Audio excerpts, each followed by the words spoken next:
മണിപ്പൂരിൽ പോലീസ് ഉദ്യോഗസ്ഥരെ തട്ടിക്കൊണ്ടുപോയി. കാങ്പോപ്പി പോലീസ് സ്റ്റേഷനിലെ 4 ഉദ്യോഗസ്ഥരെയാണ് തട്ടിക്കൊണ്ടുപോയത്. സംഭവത്തിൽ മെയ്തേയ് സംഘടനയായ ആരംബായ് തെങ്കോൾ അംഗമായ 2 പേരെ അറസ്റ്റ് ചെയ്തിട്ടുണ്ട്.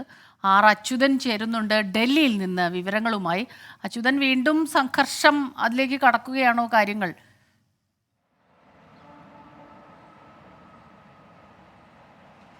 സ്മിത ക്രിസ്റ്റിന, മണിപ്പൂരിൽ വീണ്ടും ഈ തുടർ സംഭവങ്ങൾ ഉണ്ടായിരിക്കുകയാണ്. മണിപ്പൂരിലെ 4 പോലീസ് ഉദ്യോഗസ്ഥരെയാണ് അക്രമികൾ തട്ടിക്കൊണ്ടുപോയത്. കാങ്പോപ്പി പോലീസ് സ്റ്റേഷനിലെ ഉദ്യോഗസ്ഥരെയാണ്. അതായത് അവരുടെ പേരുകൾ രാം ബഹദൂർ കർക്കി, രമേശ് ബുദ്ധദോഗി, മനോജ് ഖതിവോഡ, താജ് ഖാൻ എന്നീ പോലീസ് ഉദ്യോഗസ്ഥരെയാണ് ഈ അക്രമികൾ തട്ടിക്കൊണ്ടുപോയിരിക്കുന്നത്. സംഭവവുമായി ബന്ധപ്പെട്ടുള്ള പ്രാഥമിക അന്വേഷണത്തിൽ 2 പേരെ അറസ്റ്റ് ചെയ്തിട്ടുള്ളതായി പോലീസ് അറിയിക്കുന്നുണ്ട്. അതായത് മെയ്തേയ് സംഘടനയായ ആരംബായ് തെങ്കോൾ ഇതിലംഗമായിട്ടുള്ള 2 പേരെ അറസ്റ്റ് ചെയ്തിട്ടുണ്ട്.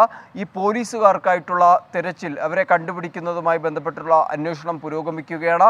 മറ്റൊന്ന് ഈ തട്ടിക്കൊണ്ടുപോകുന്നതിന് അല്ലെങ്കിൽ ഈ അക്രമികൾ അവർക്കായിട്ടുള്ള അന്വേഷണവും ഇതുമായി ബന്ധപ്പെട്ട് നടക്കുന്നുണ്ട്. ഇന്നലെ ഈ പോലീസുകാരെ തട്ടിക്കൊണ്ടുപോയതിൽ പ്രതിഷേധിച്ച് പല സംഘടനകൾ ഈ കാങ്പോപ്പിയിൽ ഈ കടകൾ അടച്ചിട്ട് പ്രതിഷേധിച്ചിരുന്നു. അങ്ങനെ ഒരു പ്രതിഷേധവും അവിടെ ഉണ്ടായിരുന്നു. എന്തായാലും ഇവർക്കായിട്ടുള്ള ഈ പോലീസ് ഉദ്യോഗസ്ഥർക്കായിട്ടുള്ള അന്വേഷണമാണ് പുരോഗമിക്കുന്നത്. ഇവരെ തട്ടിക്കൊണ്ടുപോയി ആക്രമിക്കുകയായിരുന്നു എന്നുള്ള വിവരങ്ങൾ കൂടിയാണ് ഇതുമായി ബന്ധപ്പെട്ട് ലഭിക്കുന്നത്. ക്രിസ്റ്റീന, സ്മിത.